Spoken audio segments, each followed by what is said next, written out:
Do you have a cold open, Megan? I do. As DMs, have you guys ever had to stop a session to allow real emotions to occur and talk through it, like legitimately? Because like we give people advice on a regular basis to stop and have those conversations at the table. How often do you actually do that? Every time a character dies, like a player character dies in session, I take a break and tell everybody to get a drink, go to the bathroom. Yeah, you take a minute. Yeah, because I don't like killing characters. I am not a confrontational DM. So, and I have plot lines for these characters. Like this kneecaps me as well, right? So when the dice are against a character and there is no DM fiat that can happen without it clearly being a Deus Ex Machina, like I have to sit back, let it happen, and say, okay, guys, let's take a drink, let's walk away. Yeah, makes sense. I haven't. I feel like character death is the most common type of scenario for this to occur in, and I can honestly say that anytime I've killed a player character, it has either been the player and I knew it was coming because they wanted to do something else because they weren't having fun with the character, or it was a character new enough that nobody was invested in them yet. Yeah. I have murdered several PCs that have only been 2 to 4 sessions old and have just gotten absolutely obliterated. And so there was really no emotional investment yet. I have yet to take down a beloved character in play. There's still time. I've only ever run into, the only time I've ever had a session stop like completely where he had to end it and like close it down was like, it didn't even have to do with character death. It was because we have a lot of legacy characters in our game and the DM plays the legacy characters. And then sometimes the old players will not agree with what their character is doing. and it gets contentious. Like this has happened quite a few times, right? There was one where we were playing online during the pandemic, and there was one time where I slapped my laptop closed and I was like, I'm out. Like, I was just like, I was done with the results of this situation. I don't agree with it, blah, blah, blah, blah. So even like not even character death, like we've had to stop a session because someone got emotional about, where their characters were going and what they were doing because they didn't agree with it. Steve and like wouldn't do that.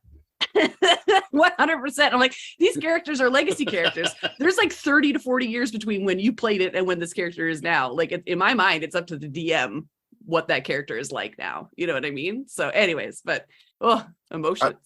No, we ended sessions with twice, Megan, in the last campaign. Once when Terry's character died, we had to end the session. We ended that session about an hour and a half early because where do we go from here? Yeah. And we had to end the session early as well when Dan's character's daughter got murdered in front of his eyes. Good times. Yeah, Good times. that one got ended early as well, just to let him breathe. He was mad. I gave additional legendary actions to a vampire who was invisible, who popped out of the blue and fucking murdered her when Dan's like, I've done the math, I can get to safety. And the answer was no, you can't. She die.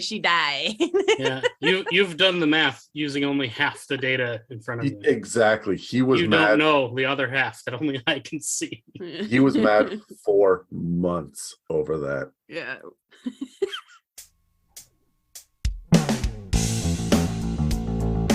It's a Mimic, the round table Dungeons & Dragons discussion, where you never know what you're going to get.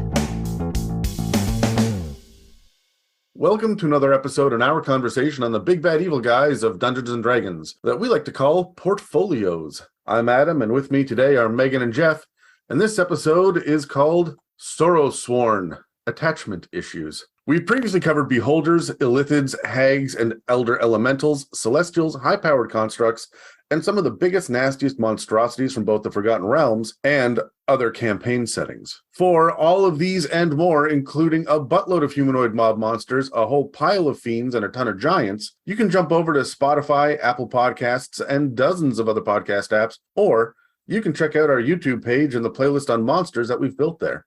This episode of the It's a Mimic podcast looks at a group of unique 5th edition Shadowfell-inspired reimaginings of an old fiend from 3.5 and 4th edition. The incredibly flavorful and outright upsetting Sorrowsworn are screaming to be used in almost every mid to high level campaign and can easily suit Curse of Strahd, Descent into Avernus, Tomb of Annihilation, Out of the Abyss, Rime of the Frostmaiden, and so many more. So let's break down some of the best random encounters to hit your party with when they're at their lowest and dig into the Sorrowsworn. But before we get started, Megan and Jeff, How are you guys feeling today emotionally? Acceptable. Awful. Well, we're running the gamut then. I feel great. We got a nice array of emotions today. So Have you used Sorrowsworn before? I have. I've used the Wretched a couple of times. I have not used any of the other ones though. Though I look forward to it. yeah, I'm not at all. So this is a fun read. Have you ever run into them, Megan? Probably, to be honest with you. Like Yeah, you've run into 80% of them. I was like, I feel like that's a trap, Adam. That's a trap. Of course you use them. Well, one of the great things about them is that even if they're a holdover, they're not that well known. And if you don't describe them intentionally to reveal what they are, it'd be very easy to sneak them in places and not have anybody know what it is. Yeah, one of the things that I like to do, because you're right, they're not that well known, but they're classic. They've been around for a couple of editions.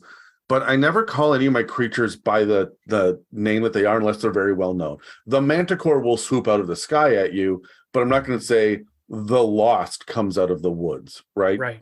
It's just a creature. And because I don't have the appropriate minis for these guys, I always just use the generic minis that we have that are just placeholder minis. They're just little gray figurines that are, I think they're technically zombies, but they're just a person with one arm reaching out. And it looks really cool when you've got a swarm of them, but they're just our little placeholders on the map. Yeah. And so they never know what these guys are called. I'm not joking. They've run into these guys over and over and over. And Dan has just recently figured out what he's up against. And so it's fun. Yeah, but that's what I mean. Because when you're like, have you run into them before, Megan? I'm like, probably, but I would not be able to tell you when or how or what unless it was specifically named. So they've got a bit of a complicated history in previous editions, and I'm not going to spend too much time on it because they've been radically changed in every edition. They've popped up in third edition, and they were known as the Tanari demons. These were kind of the upper echelon. Do you guys remember the Satanic Panic? Were you aware of it, what was going on? I was vaguely aware of it, but I'm vaguely aware, but was not involved. Yeah. So they weren't allowed to talk about devils and demons in D&D anymore because then the Bible thumpers that were on a crusade against D&D and fantasy would come, scream into their doors. So they changed the name to Tanari. I'm trying to remember what the other one was called. The demons were the Tanari. When it got ported over into third edition, Tanari were just used as the upper echelon of demons. And it's going to bother me that I can't remember what the devil version was.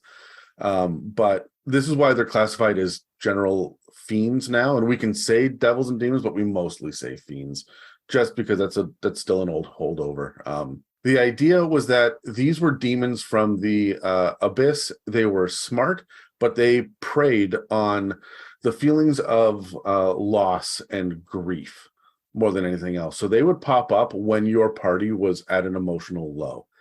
They resembled kind of skeletal undead demons, but in later editions, they were, or in fourth edition, they were then said to have become manifestations of the Shadowfell themselves, and like almost shadowy dark figures that looked like devils but weren't, that would come to you when you were feeling at their emotional low, right? So they were known as soul rippers, they were stealthy assassins, they were reapers, they were slayers, they were death lords. They had all sorts of different names like in world colloquially, but these Sorrowsworn, which were originally demons, I believe they had the ability to fly because they all had wings, and they the art is really creepy and kind of like rough sketches and blurred lines and whatnot, because they attacked from the darkness. They were ambush creatures that would wait until you were alone and upset and then murder the shit out of you. It's very macabre. Very. Like, I really like them. These are like boogeymen, right? So very thematic, very flavorful. And they didn't pop up in the 5th edition monster manual or Volos, which was too bad. I was a little sad. I missed them in Volos. And then they showed up in Mordenkainen's Tome of Foes, and they've been reprinted in Monsters of the Multiverse. There hasn't been a whole lot of mechanical changes between them. So of all of the updates that have happened, these ones have stayed fairly consistent.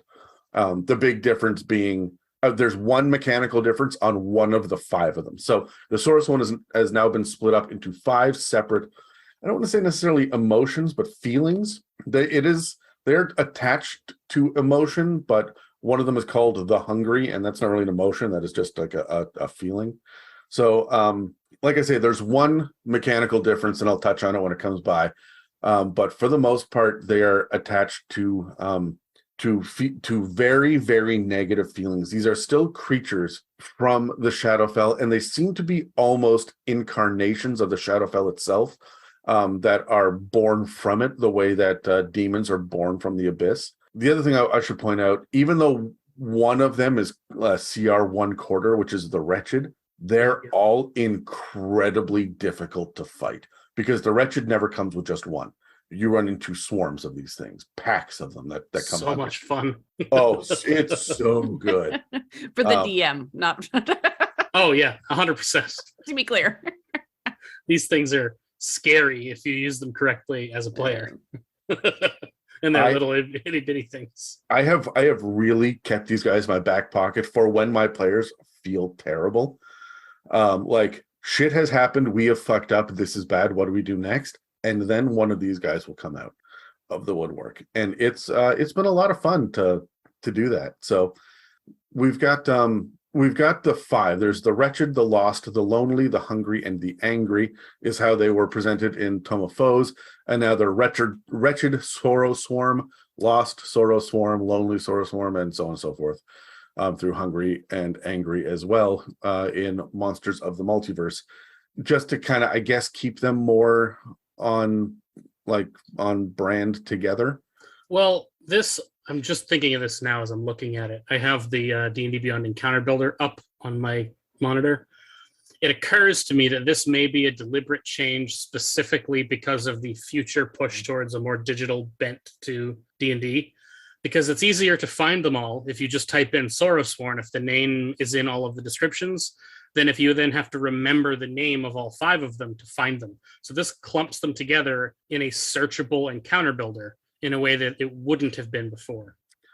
There is another interesting piece of lore here that's worth mentioning, and it's for anybody that uses online tools that are not D&D Beyond, you dirty pirates. There's a lot of information out there that claims that these guys are lawful evil, and it feels like they could be. However, they are very clearly neutral evil in Tome of Foes, and then that gets changed to typically neutral evil in Monsters of the Multiverse. The idea that they come from the abyss means that they almost have a chaotic bend of destruction to them, but now, like, their origins were from the abyss, now they're clearly from the Shadowfell, and they're just there to personify distress and despair. They get physical form essentially, and they come at you in a deadly form of writhing naked flesh and claws and teeth. Megan's favorite. Yes. And most of them like to grab onto you and make you not able to escape their clutches. Also Megan's favorite. I like that. Yes, yeah. For Megan's birthday, our D group all got together and bought her a fucking grappling hook because we thought it was funny because Megan hates to grapple. We got her a legit grappling hook, and we were all intimidated by the weighty sharpness of this. I mean, Yeah. I won't get into the blind spot in rhetoric that goes on where it regards Megan in this podcast. It's now on display, and so now it's up to people whether to find out if it's a kink or just an item. Well, Why can't it be both? we spend several years discussing how you don't piss off the Megan, and then you give her a device that allows her to pull you back in when she's mad at you, you fools. You could murder someone with this grappling hook. This grappling hook is a chrome like weapon. It is amazing. I love it. Yeah. Although that's why we're recording from a distance, because now I'm scared of Megan. Anyway, onto the Sorrowsworn. So let's let's jump right into the first one, which is the Wretched or the Wretched Sorrowsworn, depending on your source material here.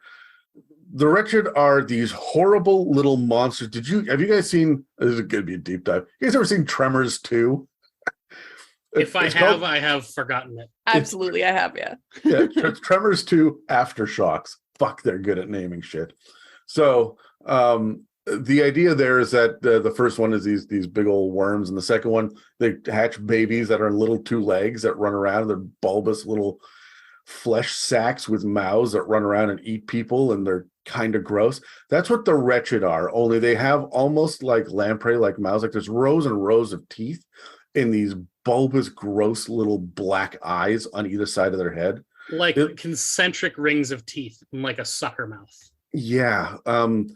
And they're there clearly to only feed. Their bodies are these round, pale masses of flesh with 2 thick legs at the bottom of them. There's no arms. There's not even a tail. Like this is it. They are mouths, like what look like nearly blind eyes, and 2 very thick legs on this sphere of writhing flesh that is Megan has muted herself, but the look of disgust on her face is just amazing. And these are the times where I wish this was a visual like platform, because make a lot of weird faces. you wait until we do a spiders episode, Megan. We'll get you on that one, and we'll stream it live. Yeah.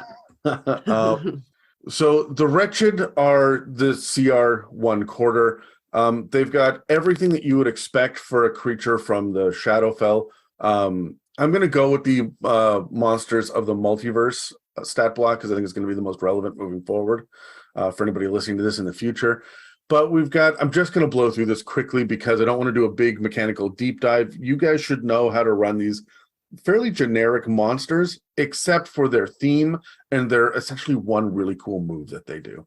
So they've got a decent AC of 15, which is huge at CR 1/4, and but they have almost like no hit points. They're nearly 1-hit kills. The fucking thing is they're fast. They move 40 feet around. They're not particularly strong. They do have resistance to bludgeoning, piercing, and slashing damage, but only while in dim light or darkness, and that's true of all of the Sorrowsworn, which means these guys hunt at night. Exclusively. Yeah, they're not going to show up in the middle of the day. Yeah, not just that they prefer it, that they only come out in the dark. Yes. I will often use these guys as I'll give them sunlight sensitivity as well if they're ever around in the day, because it lets me kind of showcase them a couple levels earlier, and then they get killed easier. But they don't speak a language. They have dark vision, so clearly they're night hunters.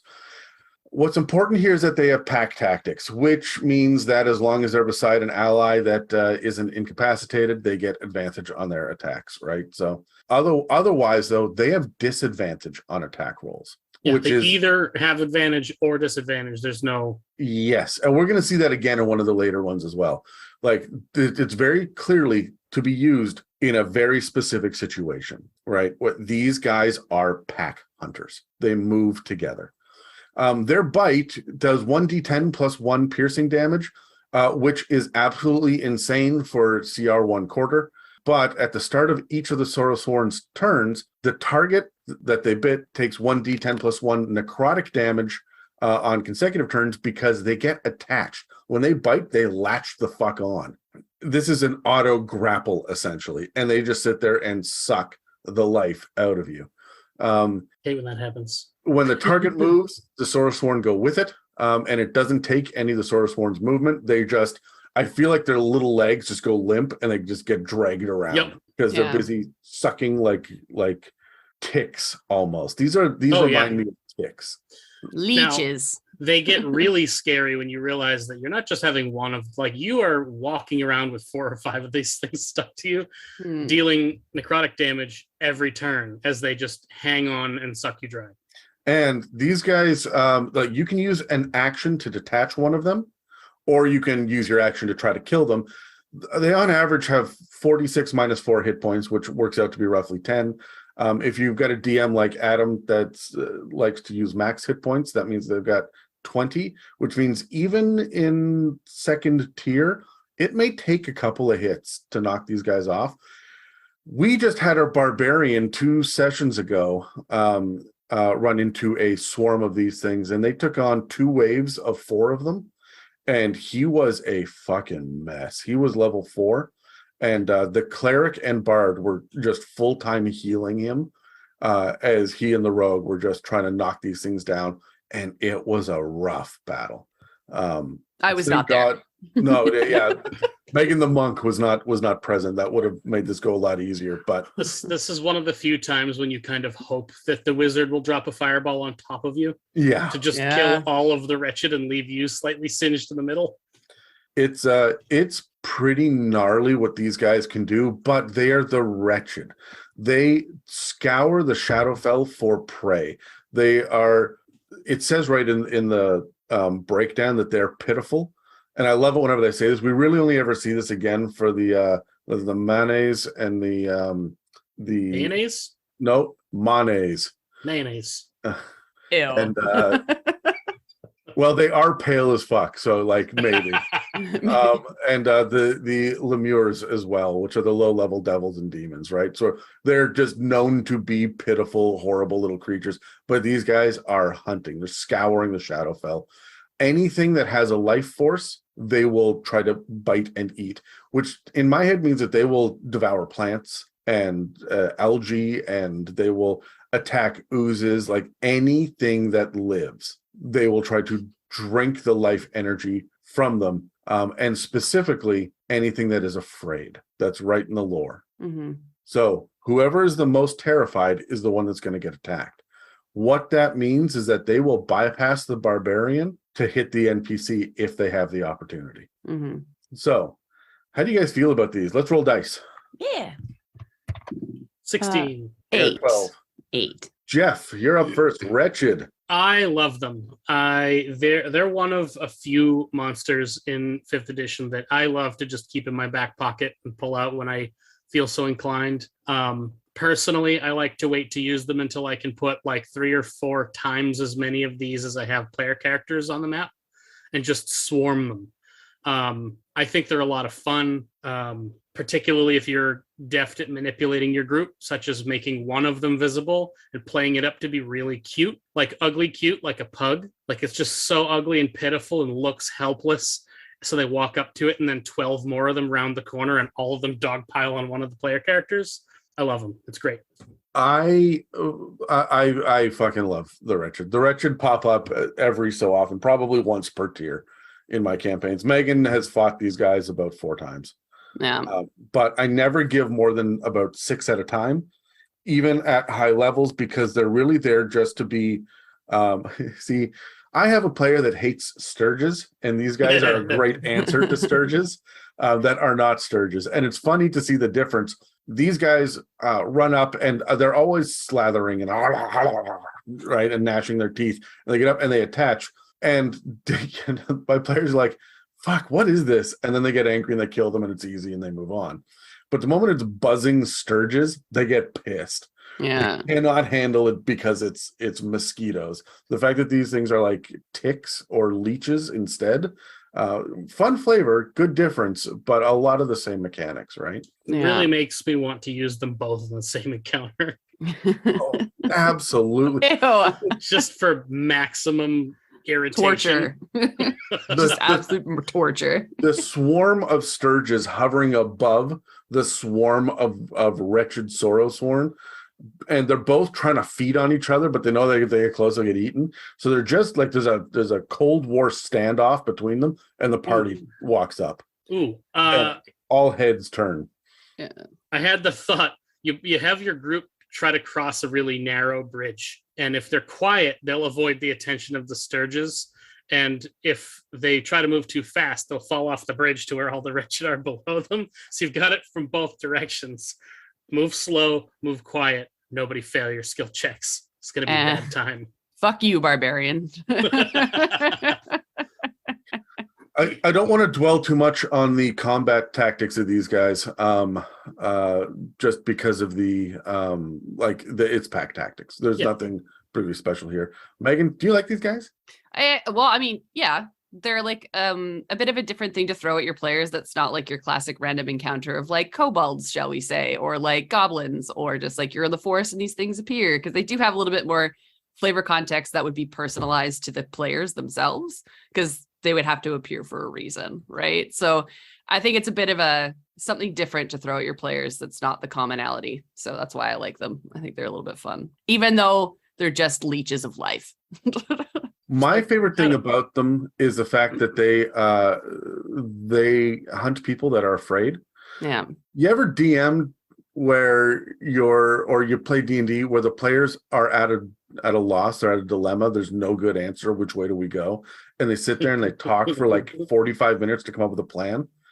As the characters are sitting there during their short rest trying to figure out what do we do, and there's no good answer, and they're arguing with each other, and clearly they're afraid of both options, out of the shadows manifests one of these things. Mm-hmm.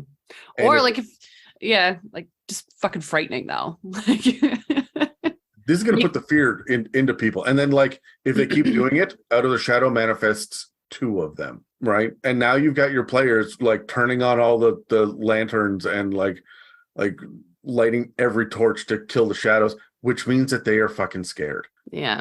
Which should, in theory, draw more. Do not hesitate. If you need to push your players forward, the Wretched are a great option. This is how to make Megan not be bored when we're having conversations about where to go.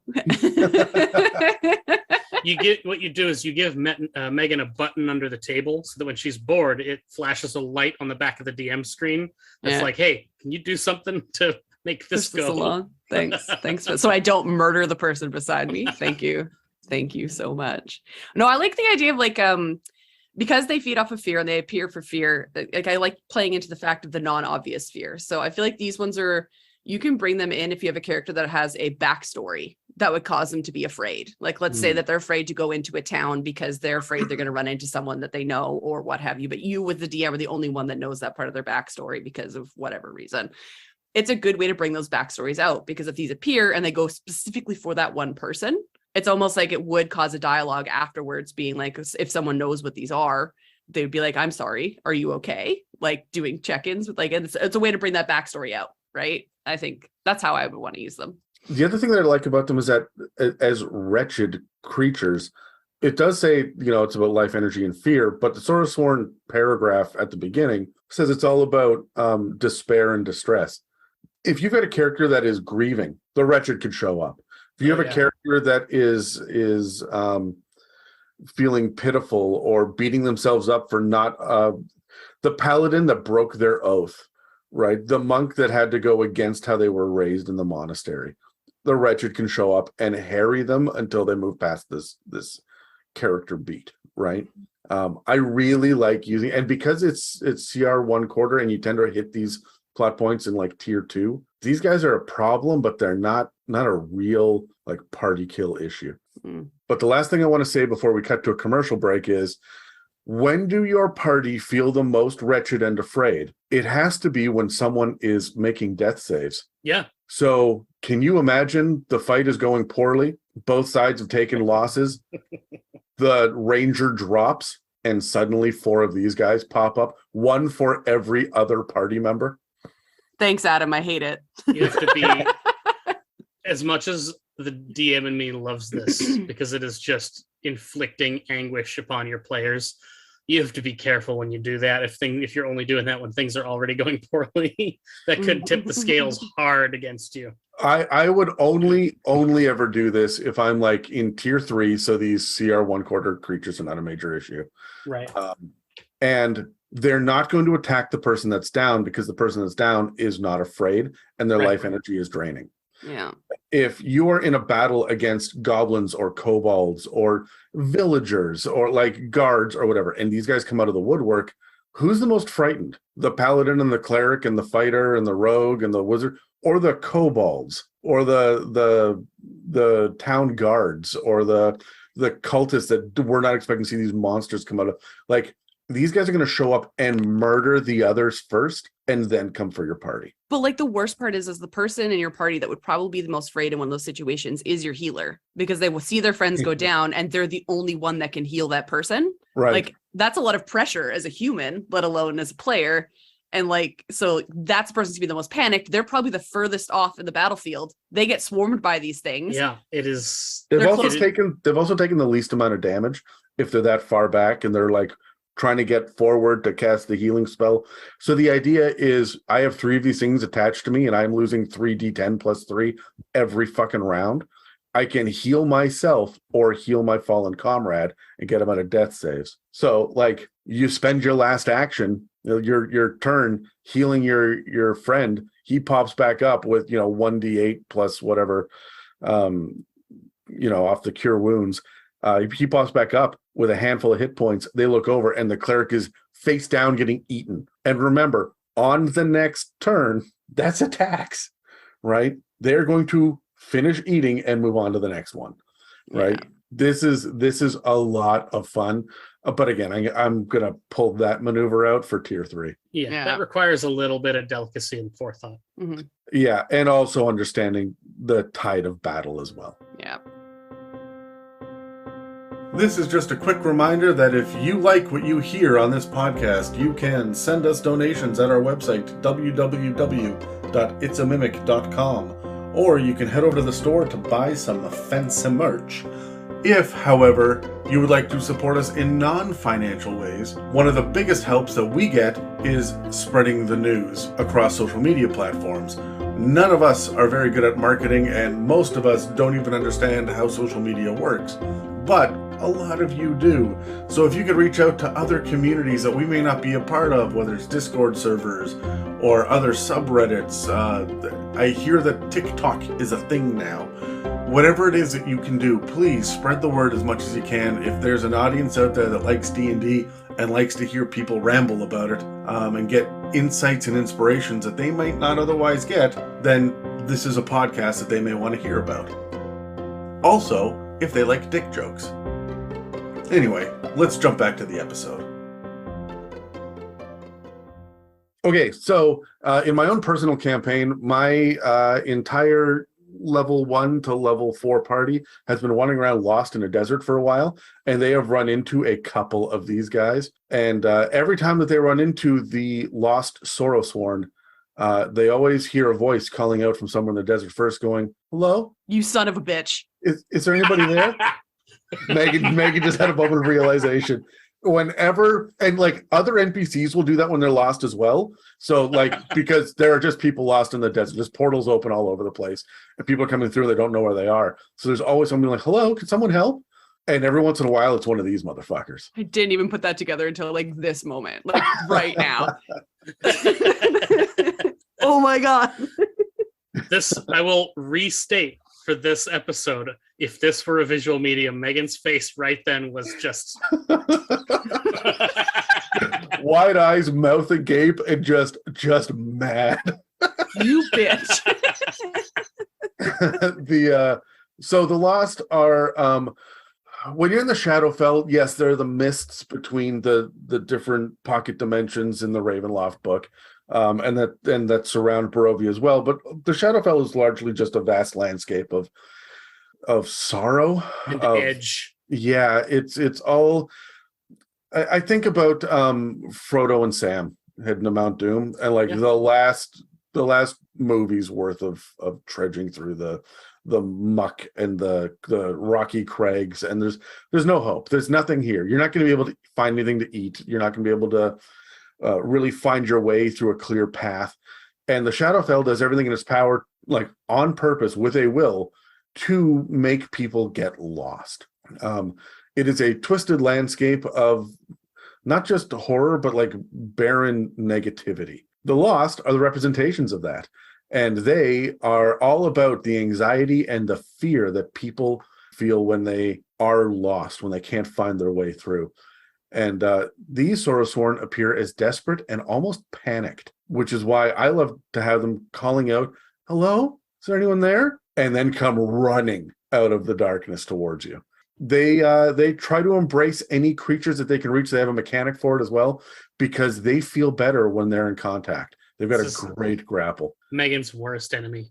And to be fair, it was the worst because like I was the monk and the rogue, and we would hear them calling for help, and the monk and the rogue would run off in the distance faster than everybody else to go and see if they can get to the helm faster. We learned our lesson the first time. All they want is a hug, Megan. They just want a hug. So I think the first one definitely hugged me, from if I remember correctly. I don't. Oh yes, you have been grappled by a couple of these guys. Yeah. Now, physically speaking, they look like they have like they've got the pale soulless eyes. Again, all of these creatures are naked and fleshy, but they don't just have 2 arms. In the artwork, they have 5, and every one of the arms ends in like a spider pincher, like a spider leg, right? Because they're all about just wrapping you up and pulling you in close. And it says in the lore, the harder you try to escape, the more upsetting this becomes, and the more upsetting it becomes, the tighter they grab on, the more damage they do. And they actually have mechanics to reflect this. So the mechanics really quickly are, again, AC of 15. Now, these guys are a CR 7, which means you're probably going to be able to hit them. I love throwing them at a level 5 party because these guys will hold on. And once they hold on, they don't really attack anybody else. They just knock one person down at a time. I'll get into my methods here in a second. Okay, AC 15. They have a decent amount of hit points, an average of 78. They always have a movement speed of 30 feet. So for me, they're always dashing up out of the darkness because that's not enough to get past somebody's dark vision. The average character has 60 feet of dark vision. Again, the same resistances. They do have a +6 in athletics, which I think is hilarious because that means that they're going to climb and jump really well. Ooh. I like these guys coming out of like deep, dark pits. Can you imagine one of these things crawling out of the well in Moria? I don't want to. Again, they've got the resistance to the bludgeoning, piercing, slashing well in dim light or darkness. These ones do speak common, which is lovely, and it's why I like it when they get to talk. They get a multi-attack with 2 arm spikes, which is essentially a +6 to hit. They have a 10-foot reach, which is a little nasty, and 2d10 +3 piercing damage. But I think that honestly, they would rather use their embrace attack, which is a recharge on a 4 to 6, so they can do this about half of the time. They will reach out to one character that's within 5 feet of them. If they do 4d10 +3 piercing damage, and then that person is grappled. The escape DC is only 14, and they can only grapple a medium or smaller creature. But until the grapple ends, the target is frightened. And it takes 6d8 psychic damage at the end of each of its turns because it's frightened. Now, they can only grapple one person at a time, but here's the really shitty thing. If the Sorrowsworn takes damage, it can use its reaction to do an additional 4d8 psychic damage to the creature that it is holding on to because it's lost. And I have represented this as in my own games as these guys come screaming out of the darkness. Hello, is anyone there? And 1 or 2 people will go investigate because, of course, they're on watch and it's dark out. Well, no, I won't wake the others until I know what's happening. And so Megan usually will 100%. we'll go usually with the rogue too. So we'll have our monk and rogue go investigate. And when this happens, this thing will come out of darkness. It has poor passive perception. It's only passive perception of 8, which means it doesn't necessarily know you're there until you make yourself known. And then it is going to lunge forward as quickly as possible and grab on and just whisper, "We're together now. It's okay. It's fine." And every time that it gets hit, it's just, oh God. And I'm out here all by myself. We're out here by ourselves together. And like, it's bad. And I'm whispering psychically damaging nonsense to the players all of the time. And they don't like it. No. It's really creepy. Let's roll dice. I want to get your opinions. And 8. 4. All right, Megan, you're first. How do you like The Lost? I loved them until I learned that is what that was, that I had to deal with that for like 3 or 4 sessions. Phenomenal. Thank you. However, I've now learned that if you from now on, instead of saying Megan, you're grappled, you say Megan, you're being embraced. I will be I will be happier about it. I don't know. I was like, that sounds very nice. Like, But no, I do really, from a flavor standpoint, I really like these ones because it gives the grapple a purpose. They're not just doing it because they can do it, or using the mechanic because the mechanic exists. It is their purpose to hold on to you and cause you more damage so you cannot escape. I enjoy it again because it has a purpose. If it didn't have a purpose, I'd be like, fuck you with your grapple. But because there's a purpose, I enjoy it a lot. I think they're really cool. Jeff? I have two thoughts. I like them a lot. It's super fun, super flavorful. My first thought was, if you're playing with any homebrew sanity rules, this is one you should be fucking with. Sanity checks when you get hit with this psychic damage. My next thought, because I'm running Strahd in 2 campaigns, which is in the Shadowfell, and Adam and I had already discussed potentially ways you could use the Sorrowsworn and Barovia anyway. If you have an antagonist somewhere in the Shadowfell that is a high-level spellcaster, cast Seeming on one of these things. Make it look like a beloved NPC that's lost, whispering in your ear about how I'm so glad you found me. I thought I would die here alone, hugging your player character to death, and it looks just like someone that you know. Dan's daughter. Oh, you could get real devious with this if you have a little bit of time to think about it in advance. Yeah, that's Strahd. I love these guys. I love them intensely because one of the things that's so devious about them is the fact they have this embrace. So you can only grapple this one creature at a time. And I tend to go to the person that is lost. That's why I like to use them when someone's on watch, because when you go out there, you're looking around, you don't know what you're looking for. You're not quite sure where you're going. You heard a voice calling out in the darkness, right? So it's going to latch on to this person. But once they're down, once they're embraced, and you can't embrace anybody else, you can still attack on your next turn with these arm spikes. And so I just want you to picture, there's one person, they've grappled the halfling and they are holding the halfling, whispering in their ear the whole time, don't leave me. We'll be able to find our way. We just need to stick together. And they're holding on. Meanwhile, everyone else is trying to hit it. And every time it does, the halfling is screaming in pain. Stop hitting it, as these arm spikes are lashing out and beating against everyone else, or coming in and hitting that halfling or whoever it has embraced with advantage because they're grappled. Ugh. I also have been waiting for the opportunity. I love to use these guys, but I've never used them to drop someone to 0 hit points. We've never quite gotten there. It's been close a couple times, but I'm desperate to do it because I really want the moment, and Megan, wait for it. I really want the moment of when the person drops to 0 hit points, the last thing they hear is, where are you going? One thing I just noticed that I didn't think about before, even though I think part of the reason the escape DC is only 14 on these, let's not forget that the frightened grappled creature has disadvantage on its escape checks because it's frightened too. Yeah. Yeah. This is vicious. Love it. Are there any other insights that you have about one of these guys? My big thing, I'm going to say, because you guys both hesitated, my big thing is that this is a properly designed monster, and all of the Sorrowsworn are. The actual mechanics here reflect the creature's theme. Yeah. Their theme and the mechanics clearly point you in a single direction on strategy and tactics.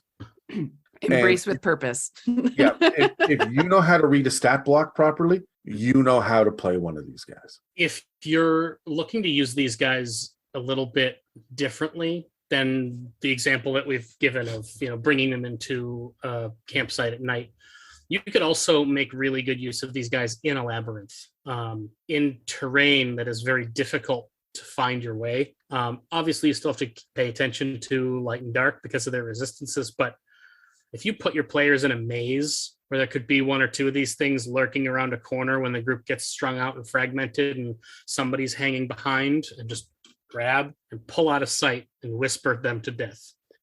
Yeah, honestly, for the campaign, the published campaigns, the 3 that stick out in my mind as being perfect, Curse of Strahd and Van Richten aside, the 3 campaigns that I think are perfect for these guys are Tomb of Annihilation, as you're wandering through the jungles of Chult. Oh, yeah. There are lost mechanics. Icewind Dale, because you're wandering through the frozen tundra, and these guys coming out of a blizzard would be amazing. Also, they're like naked and skinny, like bone, like heroin addict skinny, right? Like it is, and they're coming out of the darkness, not wearing clothes, begging for help. Your players will try to run up to them to help before they realize what they're getting into, right? Mhm. And the other one is Dungeon of the Mad Mage, because it's easy to get turned around in there, and you're not quite sure where to go next. I get down to the next level. Where's the exit? Who fucking knows? Do we go right or left? Right? And that whole thing is a bit of a maze. So Yeah, I would love these things to be sprinkled the outside of like a wizard's tower, like, and that's how they lure people towards the tower to their death or like away from. It's like a protective tool used. Because to your point, characters are going to wander towards them if they're playing on the good side of things, right? So yeah. Oh, the other thing to point out is that Minotaurs have, like, if you've got a Minotaur player character, Minotaurs have it built in that they always know what direction they're heading. I would never have one of these guys attack the Minotaur.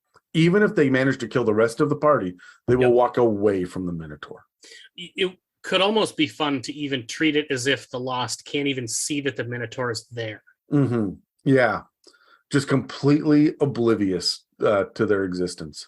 that's really cool, because it would take your team a very long time to figure out why the Minotaur is not being attacked or grapple that. Or it would also be a good way to clue your group into why they keep showing up. You're dropping hints as to the nature of the creature. Yeah.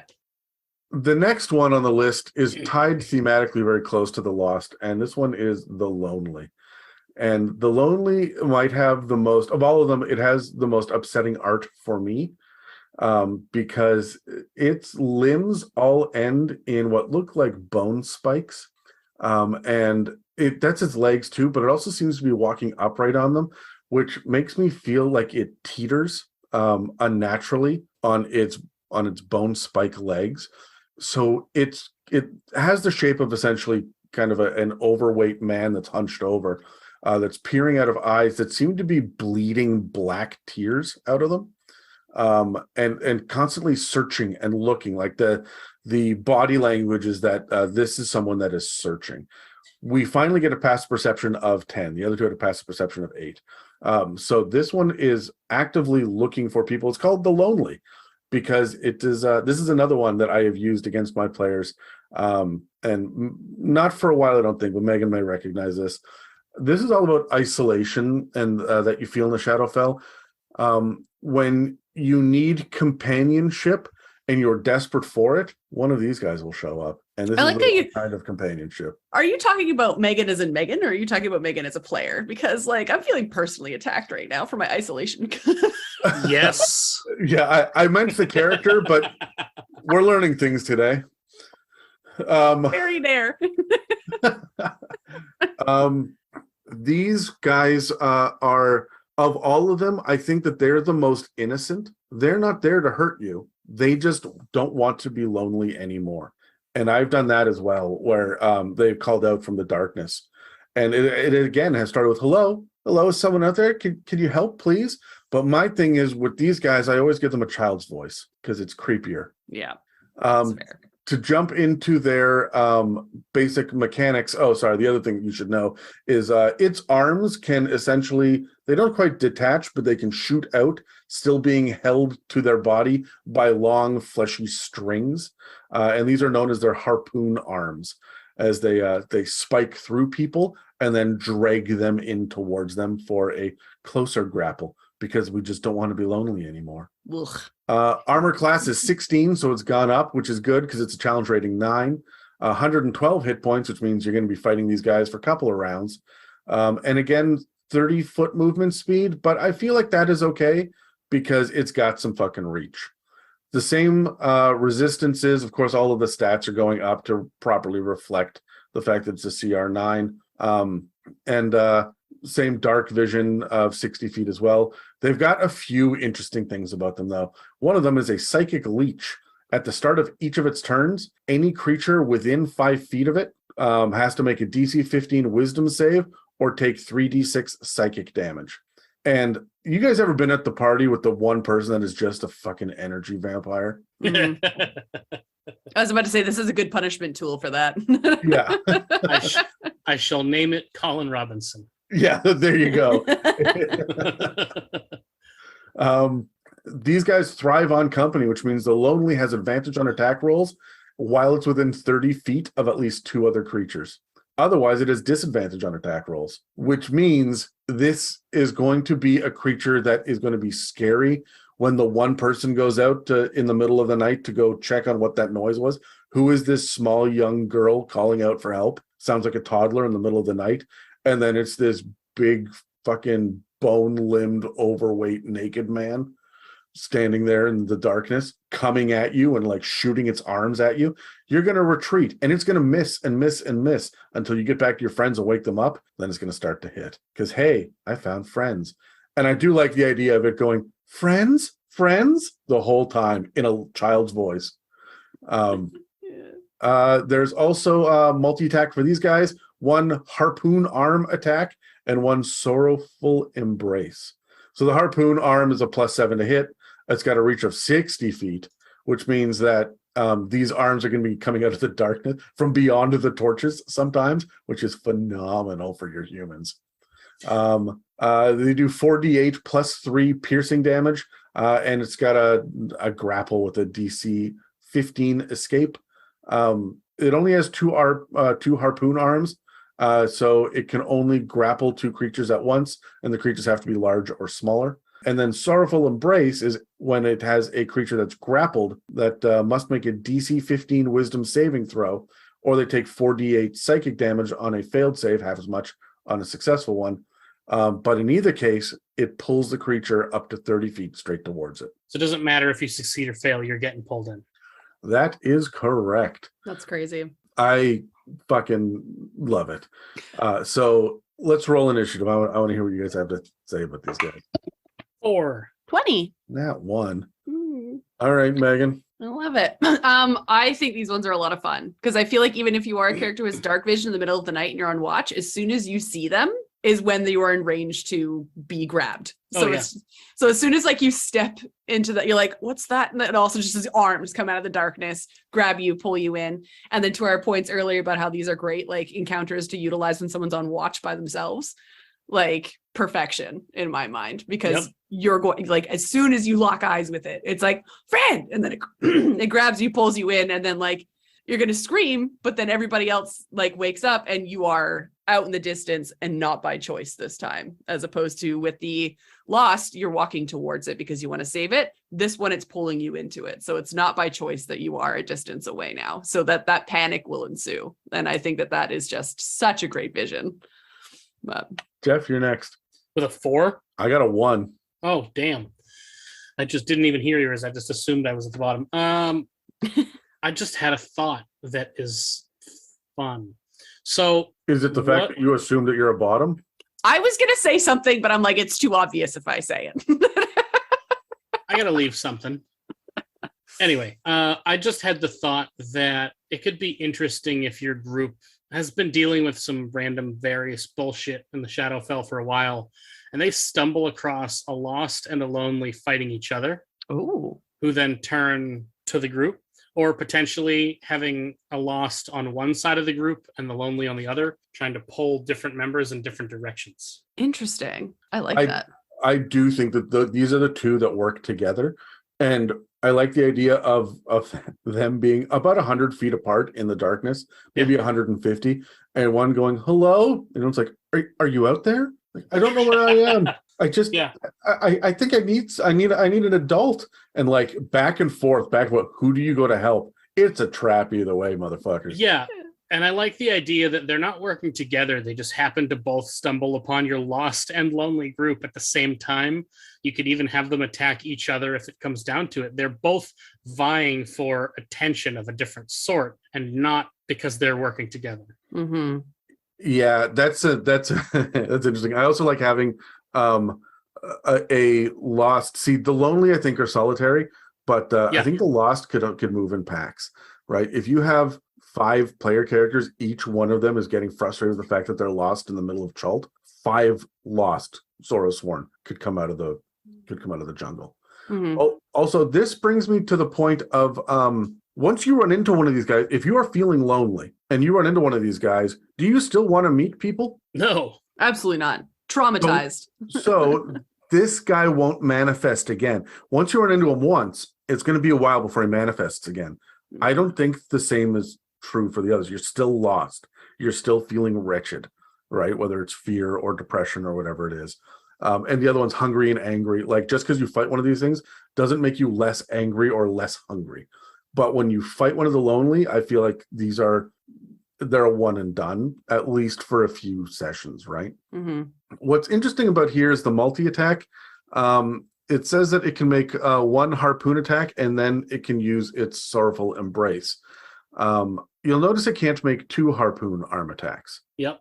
So it's going to try to hit on the first round. If it misses, that's all it does. It just shoots one of these spikes with the fleshy rope out into the darkness. Mm-hmm. I also think that rope clearly bleeds black, right? Like, it is a part of the body that it is shooting out. And based on the art, like, it looks like the skin, it is forcefully like ejecting this piece of its body forward and ripping its limb apart to do it. There's so much innuendo in this. It's Yeah. not even funny. But like, ugh. But yeah, no, the actual imagery of them scares the crap out of me. Like, that is nightmare fuel. Forcibly projecting your glistening flesh rope. We went in 2 very different directions with that, Jeff. Yeah. Oozing a black substance. I don't really. Yeah, that's yeah. Ew. Guys, some decorum, please. What's Said that? Megan never. Fuck. Yeah, no shit. How dare. Megan's the first one to giggle at a dick joke. You just can't. She's just not the first one you hear. That's true. Is there anything else that you guys want to add about these crazy bastards? Have fun. Traumatize your players. I do like the idea that they this whole psychic leech off of anybody that's around them is a fantastic, almost aura ability. I wish it had a 10-foot reach instead of 5 feet, but 5 feet's enough. This is just going to hit your fighter, paladin, barbarian, the guys that are going to get up close, and like your rogues and monks as well. But your spellcasters, the people with the high wisdom, are going to be in the back, right? Your druid, cleric, and ranger. Here's the thing. I just think that it's going to be more effective. DC 15 seems low, but I think it'll be more effective than you realize. Yeah, here's the thing though. It's easy for the cleric and the wizard to want to stand in the back, but these guys only come out at night or in the dark. So they can only get 60 feet away before they can't see their target, and that's still within range of the lonely. Mm-hmm. They can't effectively get out of the range of this without not being able to see it to attack it. Yeah. Unless Not they've wrong. got some other tricks up their sleeve, which is possible. But, you know, you could get real fucky with this. Yeah. It's a good split the party punishment, that if like they split the party and you only have like one person going off, or you have your rogue that runs ahead, like this is a good punishment for that. I used to do a thing where in dungeons there would always be a portcullis that drops and separates the person scouting ahead, and now you have to find ways to meet back up together. Because I had this thing, it was a portcullis that dropped and shifted, so it jammed. There's no amount of lifting could do it, right? My players would often find ways around this, but I love the idea of the rogue or whoever is scouting ahead gets cut off and is on the other side of this portcullis, so everyone else can see them, and they are feeling cut off and lonely, even though everyone else is right there looking at them. And this thing comes clicking out of the darkness on hard stones because of the bone. Mm-hmm. Like that's the other fun thing is, like, it clicks towards you. It doesn't stomp. It doesn't shuffle. It sounds like a. And I'm just trying to figure. It sounds like someone in like tap shoes. Right? It's like the tippy taps of like a dog on tile floor, but like in a creepy way, not in a cute puppy way. Adam was trying not to mention the sound of himself in heels at night in the kitchen floor. I'm on the dance floor, bitch. Death drop. Kitchen, dance floor, same thing. Yeah. Yes, I think these guys are incredibly, incredibly fun. If you wanted to take it up another level, this whole calling out from the darkness again could be the voice of someone that they know and love. You're feeling lost and lonely, and so your mother's calling for Yeah, you. like the one person that you know is going to make them feel not lonely anymore, right? Now that's a clear warning to players, right? Because there's no reason their mother would be out here. However, having an NPC that has helped them in the past, like a warrior NPC that's helped them in the past, or a party member that couldn't make it to this session. Yep. Right. And so you kind of running them as an NPC, and then suddenly you hear their voice out in the darkness. And I mean, like, there's no mechanic for mimicry, but these are supposed to be manifestations of despair. So there's no reason why you couldn't do that. This is a manifestation that's these are literal nightmares come to life. Oh yeah. So it doesn't necessarily have to say in the stat block that it does extra creepy shit. Just do it. The other interesting thing is that they've got a dark vision of 60 feet, and they've got this harpoon arm that hits at 60 feet. So the moment that they see you, that's it. They're coming in for the hit, right? Yeah. And the moment that you see them with your 60 feet of dark vision, this thing is going to step into your like the hazy, dim light, grayscale vision. It's going to step forward. It's going to click forward, hit you with a harpoon arm, and then click backwards. And on the next turn, drag your sorry ass 30 feet towards it into the darkness and the shadow. Everyone else is going to flip. And it is phenomenal. I love it. Good imagery. Yeah. The next one on the list is the Hungry. This one I think is the most straightforward and possibly the least inspired. I find this one problematic to use because I never really have an opportunity. But let's talk about it. These things they look like they've got webbed hands that end in claws. They don't have a swim speed, so that's a little strange. But I think it's just weird fleshy body horror shit because they look like essentially a skeleton with flesh grafted to it. But their mouth distends. They are able to like distend their jaw like a snake does to this giant opening maw. But their teeth are just human teeth. They're just like rotted and gross looking. Like its face, I think, is normally like a human's face, but it just elongates to this open mouth and this huge tongue. And it seems to have spikes down its back. There's an aquatic theme to this for seemingly no reason in the art. Nightmare fuel. Yeah, I think so. I think it's just weird and different body horror. Yeah, it's a different way to make it look different from the other ones, I guess. But yeah, no, it looks like it should be able to swim, but it doesn't. Yeah. Which, if you want to add a point of challenge rating, there you go. Put it in the water. Sure, yeah, Done. Absolutely. Yeah. So these guys obviously hunt down people that are hungry. They want to consume all life and energy they encounter, and they will stuff their faces with flesh, and they will drink in their victims' screams. When they're done eating, they will lurch away while their bright eyes resume the search for something else to consume.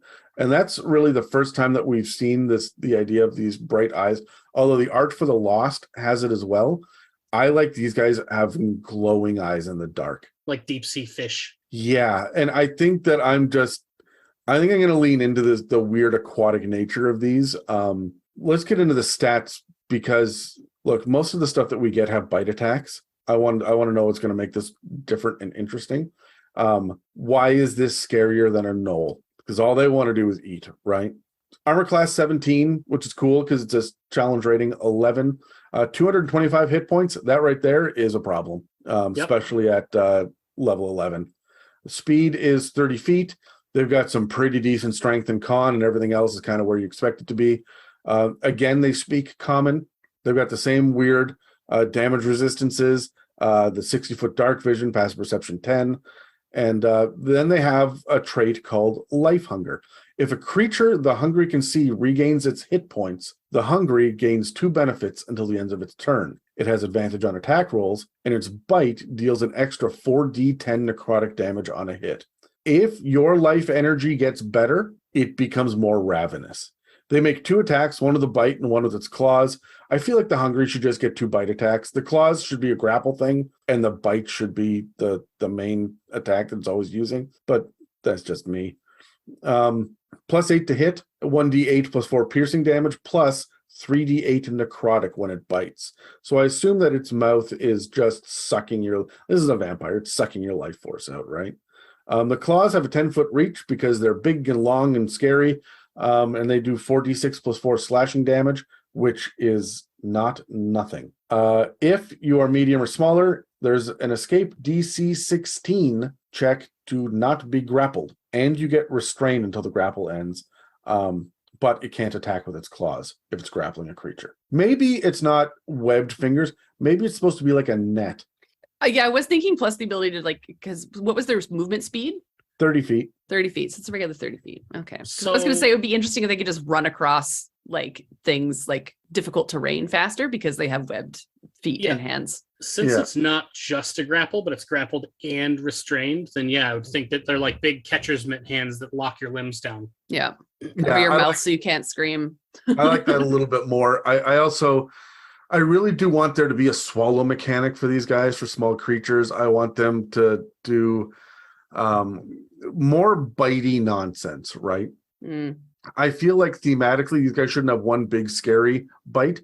They should every round be able to do 7 1d4 bites. Yeah. It acts like a swarm of piranhas by itself. You'd have to change the life hunger ability though, because that would get deadly real fast if you're adding 4d10 to every bite until the end of its next turn. No, 1d4, not 4d10. No, I'm looking at the life hunger, which means if you get healed, it adds 4d10 to the bite. So you'd have to alter that dramatically if you gave it more than one bite. Yes, that's a fair comment. Let's grab dice. How do you guys feel about this? 2. Sorry, what'd 10. you get? Oh, I got 10. a 5. All right, Megan, how do you like the hungry? Not as inspired as I was with the other ones, and I think that's because the Wretched had a biting capability as well, and it leeches and it latches and all that kind of stuff already. So you almost have that theme already. They've just reworked it to be a higher CR, which I don't hate, but it'd be interesting to see these tactics with the Wretched and to have a swarm of them. I think would be a hell of a lot of fun and very, very frightening. But again, to your point, I feel like it'd be very difficult to find a reason to have these in here because I don't know if you guys have, but I don't play in a lot of games where resource management is necessarily happens. I've never really been in a situation as a character where we've been going hungry. So, well, the campaign that you've been in, you guys had to manage rations and you got real creative and you found NPCs that had stuff and you kind of played every move right when it came to managing rations. You would kill something and be like, can we harvest the meat out of it? Right. Yeah. You would go looking for plants. Can we eat these? And you guys did do some scavenging and were very successful. My plan was to have food and rations be a real issue. To be honest, when I designed tier 1 of our homebrew campaign, it was supposed to be, there was supposed to come a point around level 3 where you guys had to choose which NPCs are we feeding. I hate you. You guys just managed to sidestep that by being very effective at what you were doing with your checks, which I'm fine with. But that was very much going to bring the hungry out of the woodwork, and you managed to sidestep that for the most part. That's pretty cool. See, that's a good way to bring it in. That's not necessarily specific to you are a starving team. It's almost like you start making those choices about hunger that would bring it around. You're not quite hungry yet, but you're making weird decisions on how to stay not hungry, I think would be something that would bring these out of the woodwork as well. Because of that mentality and that psychic part.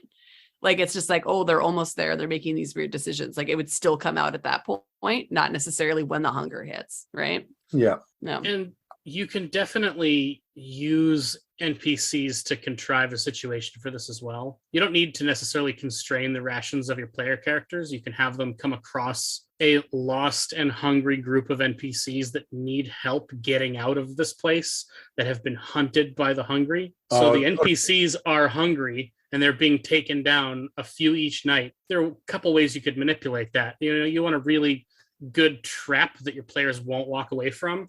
They come across a caravan of lost merchants with wagons full of treasure, but they can't figure out how to get out, and they've run out of rations, and the hungry are hunting them, and the hungry start eating the horses first. So you have to figure out how to get all this treasure out of the desert as the NPCs and horses are being killed off one by one by one, because your group doesn't have enough rations to feed everyone, and there's nothing to find. Love it.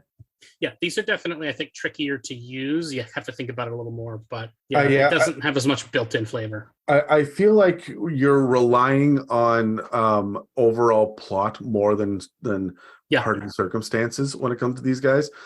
They're going to be around for a famine. These guys are going to be the issue at the town when the crops don't come through, and you pass through the town in tier 2, right? And then when you pass through the town later in tier 3, they're sacrificing people to the harvest god so that they don't have to deal with the hungry again, right?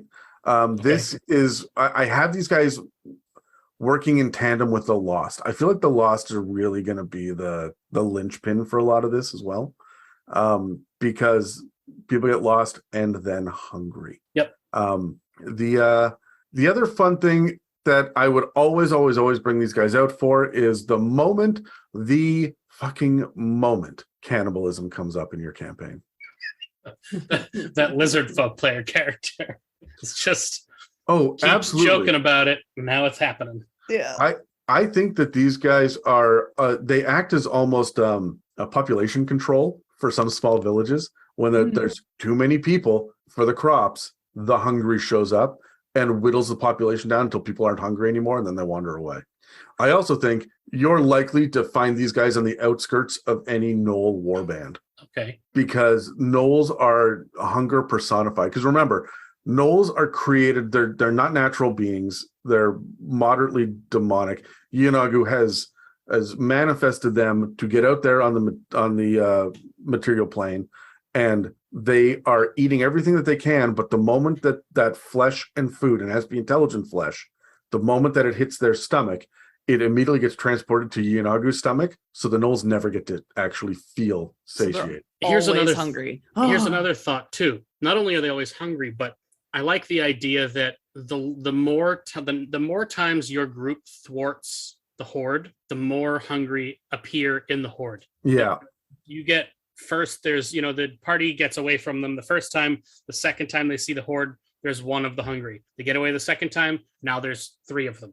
And, the more you frustrate the advance of a Gnoll horde, the more of the hungry flock to the horde. So these are interesting. Mechanically, they're not super interesting. They grapple and they bite. Yep. Thematically, you can build a session or 2 around these guys and have them revisit if you're exploring kind of bigger themes of famine and roving hordes or being lost and having to ration. I'm trying to think. Yeah, besides lizard folk, there are a few people that are, or a few civilizations that are mildly cannibalistic. I really enjoy these guys for that flavor, but they're not going to come up. I had to build a special scenario for a full tier of a campaign before I could bring these guys out, and it didn't even pop off. So of all 5 of the Sorrowsworn, these are my least favorite. There's definitely a use case, but I have more fun and more opportunities to use the others. Do you want to take us into social media info whenever you're ready, Jeff? Yeah. If you're hungry for more. I mean, pretty much. So clearly you've gotten this far, you've found us somehow, but if you'd like to collect all the methods of contacting and following It's a Mimic like Pokemon, you can find us on Instagram at It's a Mimic. You can find us on Facebook at It's a Mimic. You can find us on Reddit at r/It's a Mimic. There's a theme here, and I don't know what it is. I can't quite put my finger on it. There is an email address, info@itsamimic.com, and all of these are good places to drop mailbag questions. Good places to ask us about dumb things that, just to distract Adam from editing when he doesn't want to, or Brad, when Brad, Adam can just send them to Brad while he's editing to irritate him. Just bombard us with stuff because, nerds need things to do that are in addition to their hobbies already. We love positive reviews, sharing on social media, word of mouth, whatever it takes to get our mouth sounds into your ear holes. The more ear holes we have our mouth sounds in, the better off we are, and the more we can do more fun things. From our lips to your ears. Ew. Oh, man. That was perfect for this episode, though. Yeah, Like I feel like this episode could have been like an ASMR kind of episode where we talk the whole time like this. It's really close to the microphone. Just hello, yeah. Guys, Anyway. I'm feeling particularly wretched today. Love it. Let's now that we've angered everybody listening to this because they had to listen to us like lean in and breathe into the mic. Yeah. Let's jump into the angry. The angry is the last one. This is a CR13 Sorrowsworn, and they rely on Shit. violence to sustain their existence. That's right in the text. There are, this is just Megan again.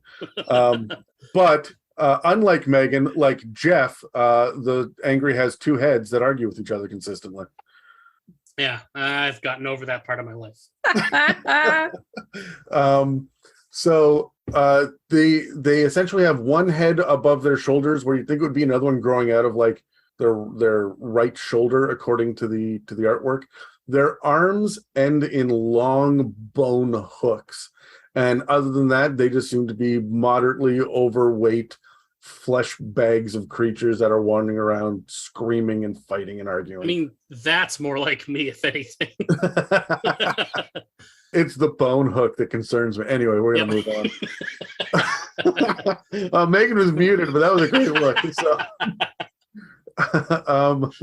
the angry have a built-in mechanic, and it's right in their flavor as well, that they rely on other people being angry and in order to become more powerful. This is the thing that your players will not necessarily figure out the first time they fight them, but they might figure out later on. The angry become less effective if they're not getting hit. It's much like barbarians in that way, where if they don't take damage and they're not attacking, then they're not as effective. But we'll get into the mechanic here in a second. But CR13 armor class is 18, 255 hit points, which is big. Their speed is 30 feet, and they've got a bunch of con and a bunch of strength and some decent wisdom. They've got a perception of +6. In Monsters of the Multiverse, they have a perception of +11. They used to have, in Tome of Foes, a perception of +6. This will affect their passive perception. These guys are more aware of you being around. They have the same dim light or darkness, gives them damage resistances, and dark vision to 60 feet, and they do speak common. They do sit there and babble and argue.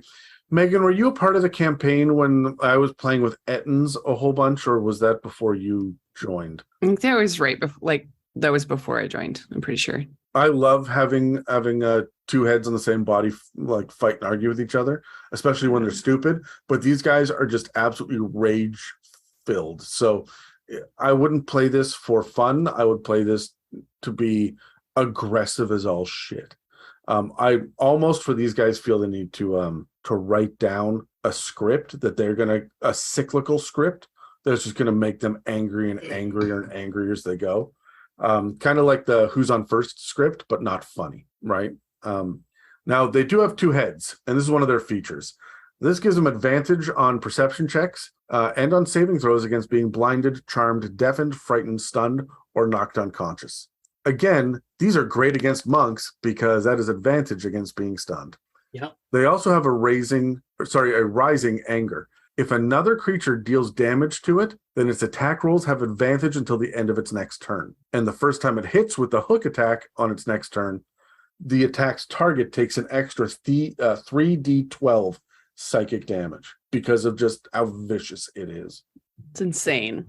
On its turn, the angry has disadvantage on attack rolls if no other creature has dealt damage to it since the end of its last turn. So your players, if they don't get to see you rolling dice, if you're doing it behind a DM screen or you're online, they will never understand why it seems to be, in ebbs and flows, why there are waves of efficiency when it comes to these guys.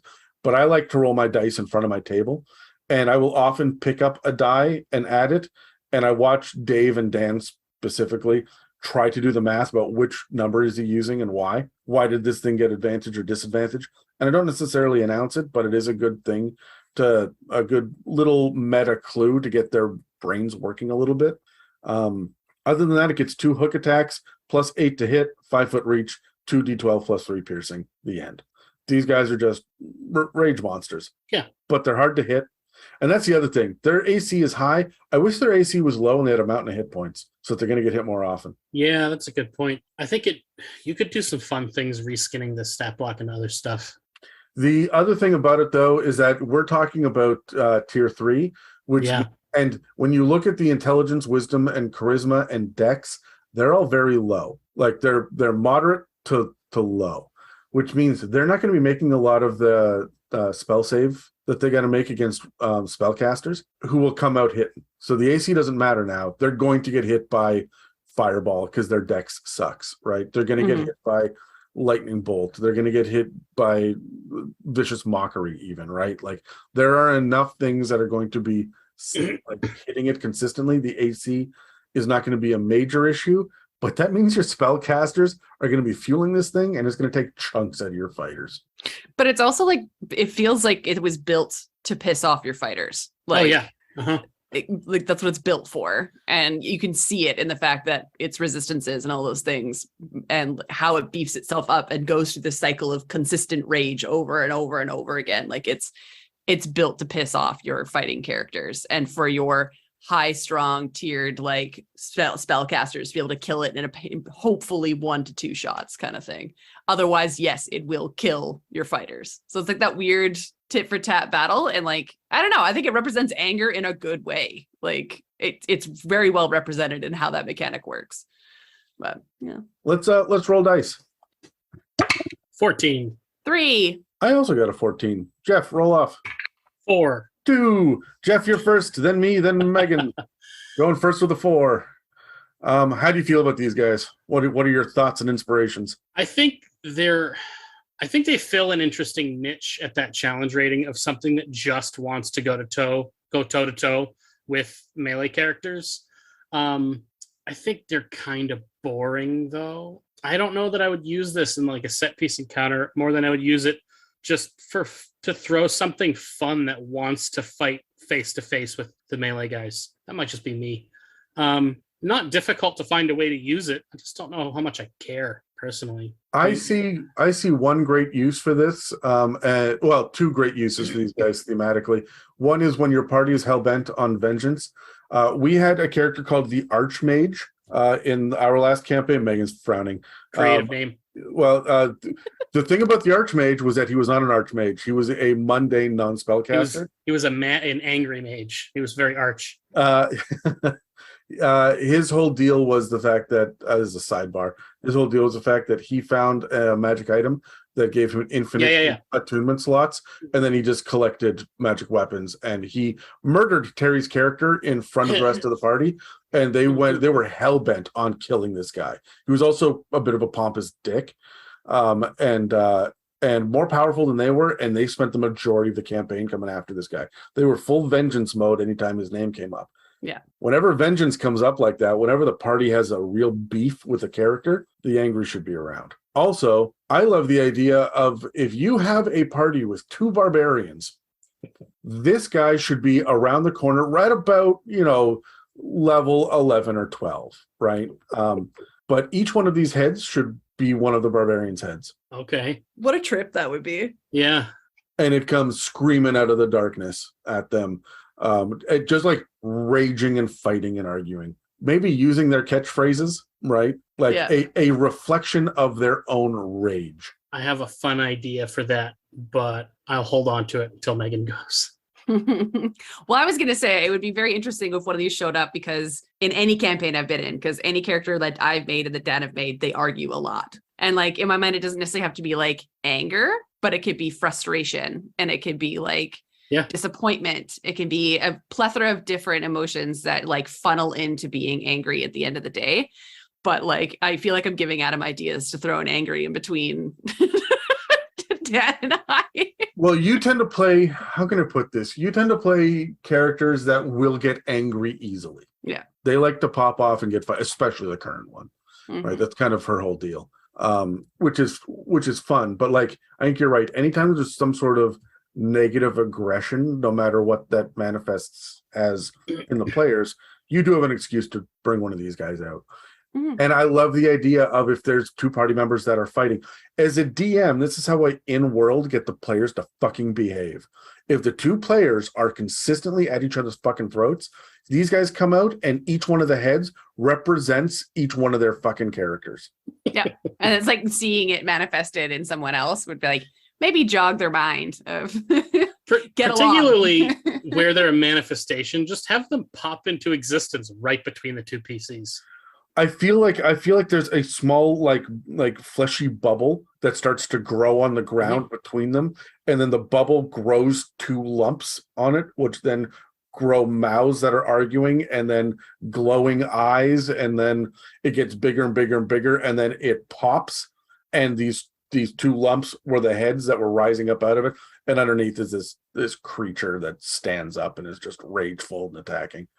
Yeah. So the thought that I had was, if you do have a barbarian in the group, and you're at higher levels to the point where these are a valid target, use them a few times. Use them several times over, a series of sessions over a longer period of time, to the point where the barbarian kind of knows what they are and what their deal is, and the group has figured out how to fight with them. And then one night when your group is resting and the barbarian is taking watch, have one of them just walk up to the campfire, sit down next to the barbarian, and say, hey, big fan of your work. Do you have any advice? Can you give me any tips or tricks on how best to channel my anger? And then starts writing it down in a notebook, and then just says, thanks, I'm going to take this back to all my buddies. We have a fan club for you, and leaves. I love the idea, too, of the top head going, hey, big fan of your work. And the other one's like, no, we're not. You could do better. And just drop an implication that there's a whole bunch of these manifestations of anger who are literally your barbarian's fan club. I love it. I think it's a lot of fun. I think it's fun because it gives it a little bit more character than just being something that's going to fight and be aggressive. Like, I think that's a really good, flavorful twist to it. That's really cool. And it would be good because if you fought it a couple times, you're expecting it to come in swinging, and then it just like walks up, sits down. Yeah, because nobody's done damage to it, right? Yeah. It's like, what's up? But I love the idea as well of the fact that it's not just a fan club, it's a cult. Like, these guys would act like warlocks do to their patron because they are manifested. They are given life because of the barbarian. Yeah. And then eventually the group, for some reason, finds a place in the Shadowfell that is a shrine to the barbarian. But it's just corpses. Yeah. They keep finding piles of corpses. Corpses and no, what's the word I'm looking for? Not an effigy, but like a not animated flesh golem made out of corpse parts that looks just like those things. Now I'm going to say this word, and I'm going to need both of y'all to calm down. But those things are literally called fetishes. Okay, yeah. That's what it's like. It's not an effigy. It's a little fetish. It's a little constructed like a small totem shrine, right? Yeah, exactly. Yeah. Just a really, really big one that's made of body parts that just happens to look just like the barbarian. I can accept that without giggling. Yeah. Never mind. Yeah, I'm thinking, what fucking movie was that? Was it 300, where they come across there's a bunch of warriors that come across a village, and the village is empty and they've been slaughtered, and there's a tree on the edge of the village, and all of the limbs have been like lashed. They've all been ripped off. All the bodies are around the bottom of the tree, and all the limbs have been lashed to it, and they're all hanging along all of the branches, and like they have made a giant flesh tree. That was the 300. You are correct. Was that 300? Yeah. Fuck, I haven't seen that movie since it came out in theaters. That was a deep dive for me. Oh man, now I'm thinking you leave a moral dilemma with the barbarian, maybe a more good leaning barbarian, that eventually you find this shrine to them, and they learn that the more you rage and kill, the more they rage and kill in your honor, but they do it indiscriminately. So you're doing it to save someone or to defend someone or to help your allies. They're just murdering people in your name. Yeah. And in order for, like, you have to juggle with, I have to achieve these goals, which requires me to use my rage. But the more I do this, the more they're just killing people in my name and stacking bodies. And then they go and you murder the entire like cult following except for one, which is now super fucking strong. I like the That could idea be of these fun. things too. Like the heads argue about everything until your barbarian's name comes up, and whenever that happens, they begin to chant it, and they go on their murder spree, right? But there are dozens of these things wandering across the landscape in your wake, chanting your name. So the moment that you start to move backwards, you go back to the village. The village has been, decimated, right? There's a bunch of people that are missing, and they hate you because these creatures chanting your name and came tearing and people apart. slaughtered their loved ones, right? And it is that's a fun after. You know how at the end of a campaign you've wrapped up, you defeated the big bad evil guy, and you need that kind of like last big moment, that big hurrah, Yeah. just to kind of wrap it up. I feel like you could use a swarm of the angry to do that. Mm-hmm. Before we wrap up, do you guys have any final thoughts about the Sorrowsworn? I think they're a lot of fun. I genuinely enjoy creatures that torment my players to their dismay, but that's just a reflection of who I am, I guess. Emotions. I know that it's closely tied to like the Shadowfell, and like they do fit into like thematically certain campaigns. But something that I've loved to explore, and we've done it a few times in a couple campaigns that I've played in, is using dreamscapes and dreams to predict or throw things at your players before they arise. So like Adam, you were saying, you would allude to, you might see one during the day. It's easy to kill. You've introduced these things exist, but they're going to be harder to kill down the line. I feel like these things would exist in your dreams.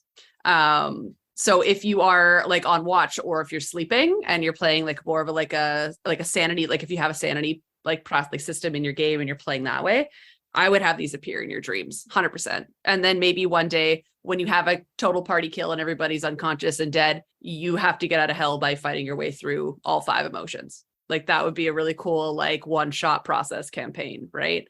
But anyways, I think there's just different ways to use them other than just being specific to the Shadowfell and like being very specific to the dark, sinister games. You can throw them in anywhere in my mind. So that would be a great way to connect it directly back to what we were just talking about, as a way to reveal to the barbarian that there is a cult of the angry. Yeah. Dedicated to them. Yeah, it just mentally manifests within you, right? Just you start dreaming about this happening, and then over a period of time of realizing that not only are you dreaming of these angry two-headed creatures that kill in your name, then you start coming across the decimated villages where people hate you because your name was used, which means the dream was real. Yeah. Now you have to go figure out, how do I make this stop? I love it.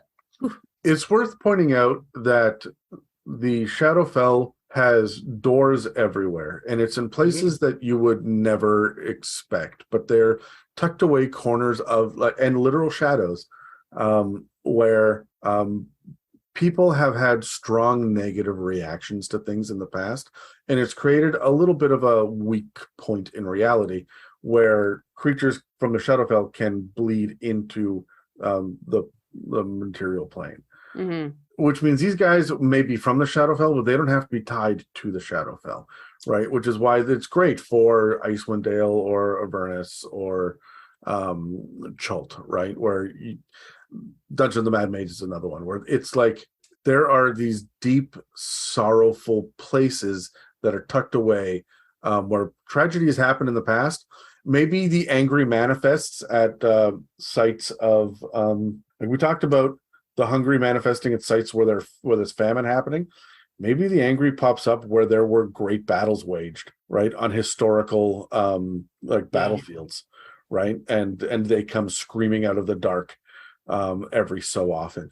There are ways to just kind of bring forth these ideas into whatever campaign you're using, and that's why they're so good for random encounters. Mm-hmm. Yeah, agree. All kinds of fun ways to use them. I also really like the idea of, you mentioned dreamscapes, and I was thinking, you ever had that dream where you're being chased by something and you know it's evil, but you don't know what it is? Mm-hmm. All the time. It's called my day-to-day life. All day, every day. I imagine that your characters would have these dreams as well as they begin to get lost, or they're fighting with rations, or the barbarian has been used up all of his rages for the 3rd day in a row. They start to have these dreams and of being chased by a creature, and then you show them the picture on your phone or whatever, right? You bring it up onto the shared screen if you're playing online of this is the creature that you see in your nightmares chasing you. And you only show the face at first, or just the body and not the head, or just one aspect, one of the arms, right? Or the mouth of the wretched. And then the next night you show more of the creature, and the next night you show more. And then on the fourth day, the creature manifests. Love it. Oh, I love so much. So that's all for our discussion on the Sorrowsworn. Make sure to subscribe or follow to hear other unique inspirations on monsters and other topics of D&D 5th edition. Next week, you can join Jeff and I as we team up with Kyle to talk about more descriptive words to be using when you are discussing your setting, as well as I think we talk a lot about different kinds of senses as well beyond the regular 5. Not a bad tie into this one, really. Mm-hmm. Well, thanks for listening to another episode of the It's a Mimic podcast. If you'd like to support us, we have a donate button on our website, www.itsamimic.com, as well as a store for some titillating merch. We also rely on word of mouth to get news of the podcast out there to the community. So please pass the word to everyone you know that we're available on iTunes, Spotify, and YouTube, as well as most podcast apps. Thanks again for listening to It's a Mimic, where you never know what you're going to get. This has been an It's a Mimic production. Inquiries, requests, and questions for our mailbags can be sent to info@itsamimic.com. Can you think of an example of a time when a strong emotion in you has impacted a decision you've either made as a player or as a DM in a session? Do you mean like... Like you are angry, therefore you do something because you're angry. Not your character is angry, not your NPC is angry. Adam is feeling hungry, and this changes the outcome of what's to come in the session. Oh, get dark real fast. Yeah, let's roll initiative on this while I determine how much of myself to expose on the internet. 16. All of it, Adam. All 13. All right. Well, here we go. Time to expose myself. Throw down. Only mimics. The most I'm glad he doesn't listen to the podcast anymore because he doesn't play D&D anymore, but Jamie was probably one of my most problematic players in the recent iteration of D&D for me in 5th edition. He was very passionate, and he was very, very involved. And he was not a standard like me kind of player, but he did believe that things had to be done the right way. And if they didn't get done the right way, he would kind of throw a fucking fit. In the last session, the second last session that he ever played, because he and his now wife, which is weird to think of, Megan, that's fucking odd that they're husband and wife. Anyway, the idea that sorry, totally sidetracked. Yeah. That really fucks me up when people get married and I have to start using different words for them. I can't handle it. Marriage. Shit. Anyway, he in the second last session, he was getting really, really annoyed that because we were trying to speed things up so we could wrap it up on a really good note before they left. And we were wrapping up storylines and not giving things what he thought were the right amount of gravitas. I'm like, dude, there are 5 other people sitting at the fucking table. We got to go. And so in the end, he had 4 or 5 big plot lines, and I took about the third biggest. Like I took the middle one, and I essentially just threw it right out the fucking window because I was tired of his bullshit. He was really putting his foot down and trying to, as other people were wrapping up their shit, he was huffing and puffing and crossing his arms and doing that thing where he throws his head back and over and over. It used to drive me up the fucking wall, and everybody else is getting more and more tense. So it finally got to his turn and like his big final plot line, and I gave him a cut scene and moved right the fuck along. Like, that's it. Here, you technically get what you want, but we're not playing D&D. You can hear me narrate for 3 minutes because you've been a dick for the last 4 hours. So not my proudest moment, but not necessarily one I regret either. He did smarten up for the rest of it, and he did get his big payouts after. So yeah, fun. I get extra murdery, and I make bad decisions when I'm in a mood or if someone's pissed me off. There have been times where Dan's character has pissed me off as a person sometimes. Not like Dan's character, not Dan, I will say that. but like there was like it was the session where his character shot my character's leg off, and like I think it was like the next session after that, I was just like, his character was trying to apologize to mine and like trying to do all these things to make it right. And like me as a person, I was still mad that I was like it happened the way that it happened, but it was still freaking cool. Like it was like probably the coolest thing that ever happened to my character. And it was like built a whole thing for her in the background. But it was the beginning of the next session where I'm pretty sure that I did not talk to Dan at the table for like the first half of the session. Because I honestly didn't know how to play it out, because me in my head was mad about the situation, but didn't want to show at the table I was mad at the situation. And then me as the character was going through an existential crisis because she's a paladin of light who just killed children. So it's kind of like this weird, I didn't know how to play it out for Megan, and I did not know how to play it out for my character. So I actually just didn't do anything for that session after. Like, so, but in general, I do just get extra murdery and I make bad decisions where I'm just like, okay, fuck it, let's move this along, and I kill someone, you know, like. I want you to know he was really upset. Like for context, Jeff, Megan's character was possessed by a ghost. And it was running. My next remark was going to be to wonder if anyone's ever kept track of how many times this story has been told on this podcast. Oh, yeah, okay, count it. Great. So yeah. But what I don't think we've ever really talked about is how Dan spent the next 2 weeks, because we took a little break. We didn't play the next week. He spent the next 2 weeks in my fucking DMs trying to figure out some fucking way to make it up to Megan. And he was trying to do midweek content. I'm going to build her a leg, and it's going to have secret compartments to hold her stuff. And can I imbue it with this? And oh my God, maybe I can give her, like, is there a way that I can give her my familiar? Would that be good enough, do you think? And he was like upset. And like Dan, the person, was having anxiety, like full anxiety attacks over this shit for 2 weeks. And then he showed up and Megan refused to look him in the eye. And it was fucking hilarious. Hey man, emotions are real. So yeah, on both sides of that equation. I just at this point imagine Dan as a paper bag filled with anxiety and hot sour air. Yeah, moist sour air. It's humid in there. You just know it's humid. Ew. Gross. Answer your own question, Jeff.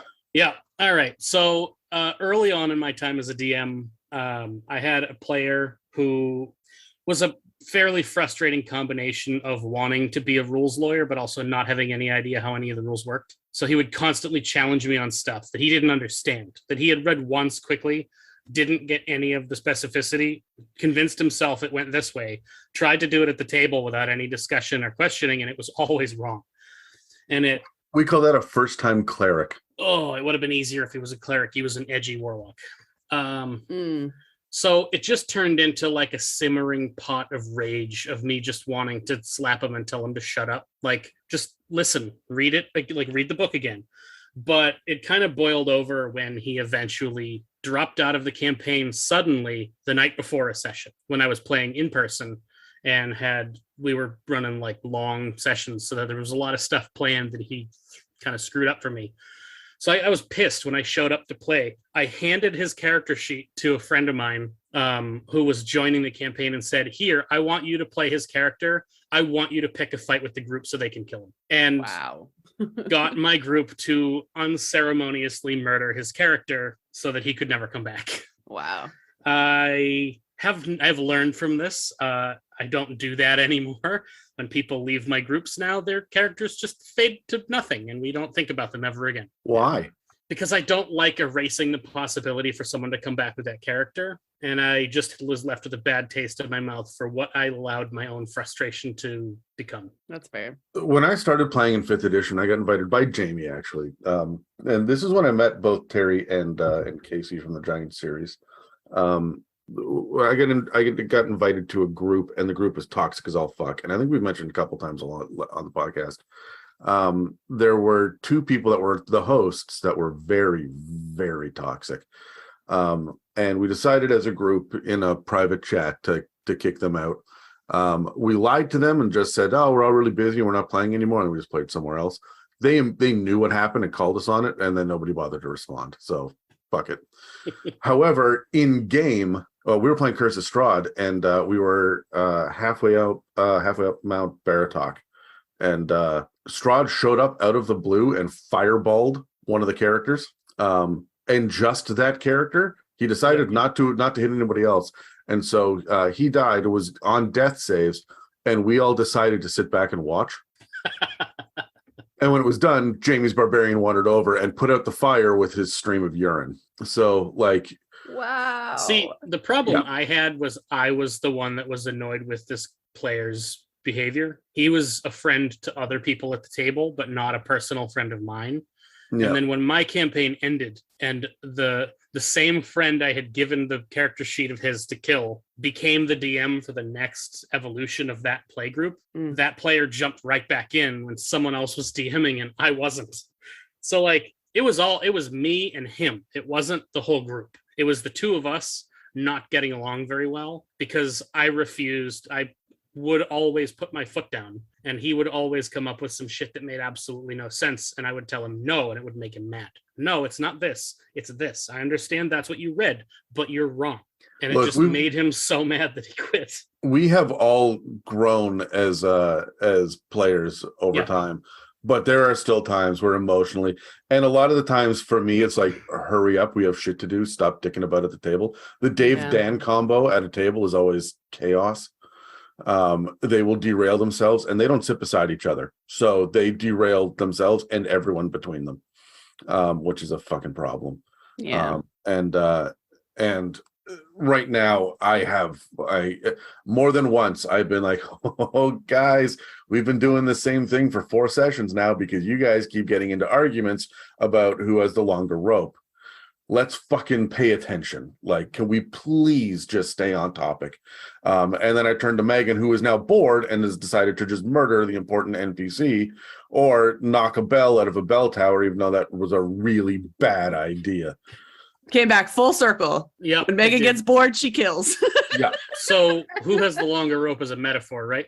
Clearly. And the damn problem is neither of them have rope.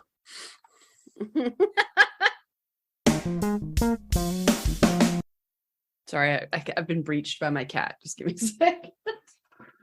Do I say hi? That is a big cat. He's not small. Hello, Ernie. This is Mowgli. Oh, that's Mo. I didn't know you had 2 cats now. I did for a while. I was just housing my sister's cat for a little while we were recording, and that Ernie's the loud one. He screams and yells. This one's quiet. He just bothers you. So, but yeah, I now only have the one. You don't have Ernie anymore? I don't have Ernie anymore. I had to give Ernie back. So, boo. Yeah, sad pandas. But yeah, anyways, back on to death-eating monsters. That was your cuteness break.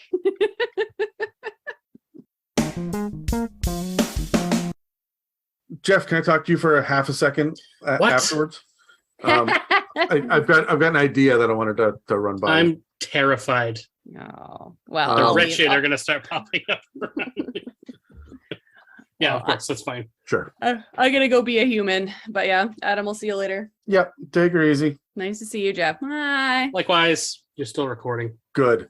Okay. So now that Megan is gone, Jeff, I want to tell you what's happening in my campaign right now. All right. And by the time these episodes release, they will be past this beat.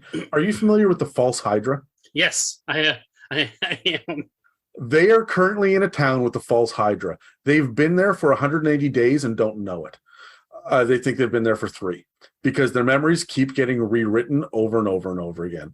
The way that the False Hydra works, for anybody listening, is it is a horrifying creature that lives underground. It's got multiple heads that are singing all the time, and as long as you can hear the song, you and everyone in this small town or village hears the song. You don't know that the False Hydra exists. Additionally, on top of that, it comes out of the woodwork to eat people. And when it does, because you can't remember that the False Hydra exists, you can no longer remember that the person exists, and it slowly starts to rewrite people's memories, and they just feel sad and lost and upset because there's this gaping hole in their life, but they don't know what it is. So this is a homebrew thing that's appeared on the internet, and it's been around, I think, for a couple of editions. Yeah. It's one of the more popular ones. It's a lot of fun, and I know for a fact that Dan and Dave do not know this thing exists. which is phenomenal. So Yep. they have walked into what I was doing. I'm going to, you know what? I'm going to devote an episode to this whole thing in the future, but I wanted to bring up the False Hydra because the False Hydra has essentially decimated a fucking town.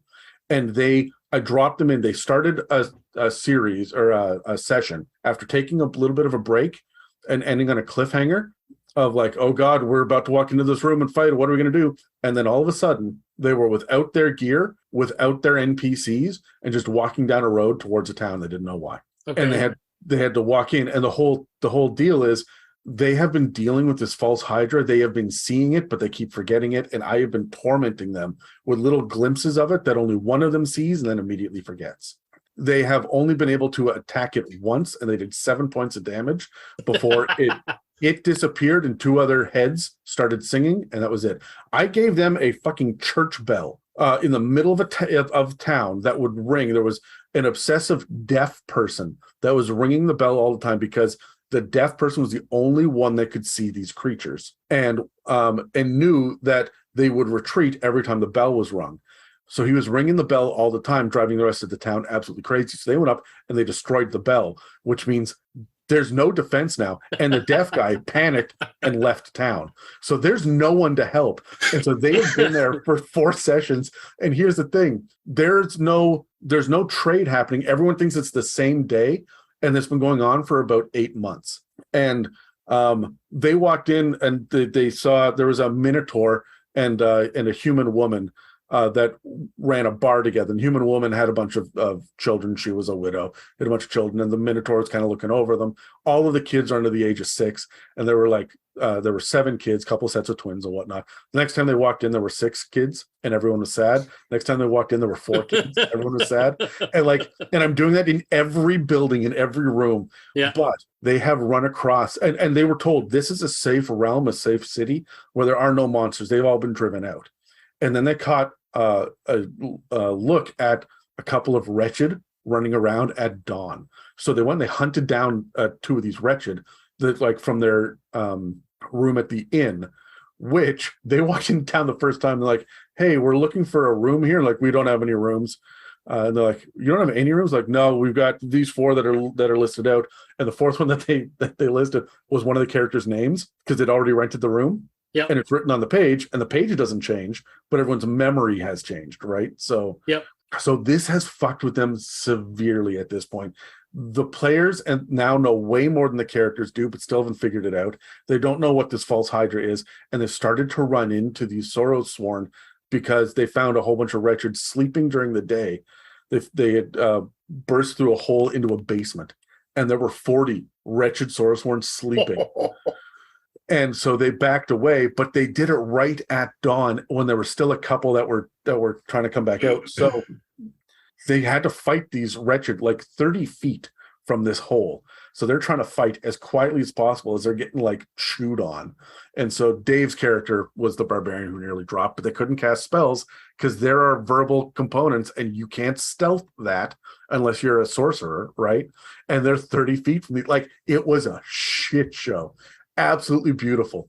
They've also run into the Lost now because there was one boy whose parents have been eaten. Yep. And he has no memory of them, which means he doesn't know where his home is. And he was walking around town and got up into a loft in some stables by himself. And then the Lost showed up and killed the kid. And they came across the corpse and 2 Lost. They're about to run into a bunch of lonely because they're a bunch of now lonely people. Yeah. There was a pair of dwarf nobles who they have seen for all of the sessions up until this point they're very much in love and they're always walking their pet badger. The last time they were carrying a rope and they didn't know why, and there is no badger anymore and they're kind of sad. And today they will be running into the one dwarf woman who is very upset and is being stalked by the lonely. Oh. They are going to run into Sorrowsworn over and over and over because the False Hydra breeds that shit, and they're very much all thematically very the same. A lot of the artwork feels like that could be a Sorrowsworn. Yep. So I am so fucking excited. I probably have 2 more sessions of this, but I had to tell somebody. And I'm fucking stoked. Now that's today? Yeah, that's today and probably next weekend as well. So. That's Megan is like, oh my God, all this. We were supposed to record this at like like 3 weeks ago. Yeah. Now, this is me playing fucking 4D chess with my players because Megan now has recorded this and will see one of the lonely today and probably a couple of the wretched and realize, oh, fuck, this, whatever this is happening in this town is generating these Sorrowsworn. So we can't leave or everyone will die. Right. Yay! Because the big debate right now is, should we just leave town? Yep. But she wasn't there for that session, so she's going to come in and be like, no, we got to stay. I am so fucking stoked. There's just something so gratifying when you hit certain beats in a campaign as a DM where you can manipulate the characters and the players separately to an end that you're working towards. Yeah. But you can actually take your players' minds and push their characters in a direction by pushing the player. Oh man, I love it. Yeah. So I just needed to share that, and I'm gonna put this on the internet so that I'm gonna point Megan to it when we release this in a couple of weeks. She's gonna be screaming. I will probably be able to hear the screams of rage from here in Pennsylvania, 3,000 miles away. Oh, that's fantastic. Anyways, I do have to run because I got to prep that session now. Yep. Yeah, I gotta actually go food shopping now. So fun This stuff. is a good episode. Thank you. No, it was fun. All right, I'll talk to you later. All right, bye. Bye. Thanks for listening. Bye.